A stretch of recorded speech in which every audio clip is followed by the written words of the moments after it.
আসসালামু আলাইকুম।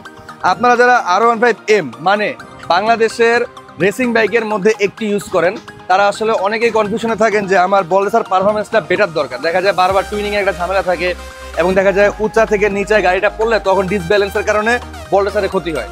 তো দুইটা বল রেসার আছে যেটা আপনারা আপনাদের রেসিং বাইকে ইনস্টল করতে পারেন। এর ভিতরে একটা হচ্ছে এই স্টোকের বল রেসার আর আরেকটা হচ্ছে ফাইটুর বল রেসার। তো যেই ভাইয়াটা আসলে এই বাইকটা ইউজ করে সে আমাদের কাছেই হচ্ছে ডিসিশনটা দিয়েছে যে কোন বল রেসারটা বেস্ট হবে। তো অরিজিনালটা যেহেতু একবার ইনস্টল করার পরে একাধিকবার হচ্ছে টুইনিং করতে হয়, তো এই জন্য আমরা আর এটা দিচ্ছি না, আমরা দিচ্ছি ফাইটুর বল রেসার। ফাইটু এমন একটা কোম্পানি যেটা বাংলাদেশের বুকে মোটামুটি রেসিং বাইকের পার্টস দিয়ে সবারই মন জয় করে ফেলেছে। আর এটার পারফরমেন্স খুবই বেটার, আজ পর্যন্ত এটার কোনো খারাপ কমপ্লেন আমাদের কাছে আসেনি।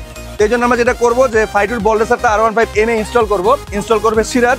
এবং ফাইটুর বল রেসারটা ইনস্টল করলে কি অ্যাডভান্টেজ হয়, দেখা যায় আপনি একবার ইনস্টল করলেন, এরপরে একবার টুইনিং করলেই হয়ে যায়, বারবার টুইনিং করতে হয় না। আর এটা লং টাইম ইউজ করা যায়। আপনি এটা ইনস্টল করার পরে মোটামুটি ভারী একটা সময় আপনি এই বল রেসারের সাথে বাইকটা ইউজ করতে পারেন।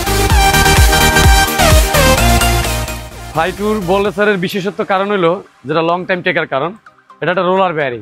অরিজিনাল যে বল রেসারটা থাকে তার ভিতরে আলাদা আলাদা বল বসাইতে হয়, আর ফাইটুরটা জাস্ট এইভাবে এই যে জাস্ট বসাই দিলে ওকে। তো এই কারণে এটা অ্যাডজাস্টমেন্টটা খুব বেটার একটা অ্যাডজাস্টমেন্ট আসে। আর এটা বসানো খুবই টাফ, এটা সচরাচর সবাই বসাইতে পারে না। আর যারা এই ফাইটুর বল রেসার লাগায় ভুক্তভোগী কোনো না কোনোভাবে বসাইতে গিয়ে রেসারটায় জাস্ট আঘাত করে, আর আঘাত করার কারণে তখন পারফরমেন্সটা ভালো আসে। তো এটা যখন বসাইতে হয় তখন খুবই কেয়ারফুলভাবে বসাইতে হয়, আর যখনই কেয়ারফুলভাবে বসাবেন তখনই আপনি স্মুথনেসটা ফিরে পাবেন। যারা যারা ফাইটুর বল রেসার এখন পর্যন্ত ইনস্টলমেন্ট করছেন আপনারা বাইকে, তো যাদেরই প্রবলেম ফেস করবেন 100% ধরে নেবেন যে আপনার বল রেসারটা অ্যাক্টিভভাবে সেট আপ হয় না। ভাইয়া আসছে চিটাগাং থেকে, আর চিটাগাং থেকে যেহেতু আসছে সে চয়েস করছে যে সিরাজ ভাই আপনার যেটা পছন্দ সেটা লাগান। তো আমার থেকে আমি এখন পর্যন্ত তখনই তো ফাইটুর বল রেসার লাগাইছি, তো তার ভিতরে একটাও কমপ্লেন আসে না, যার জন্য আমি তাকে রেফার করছি ফাইটুর বল রেসার থেকে।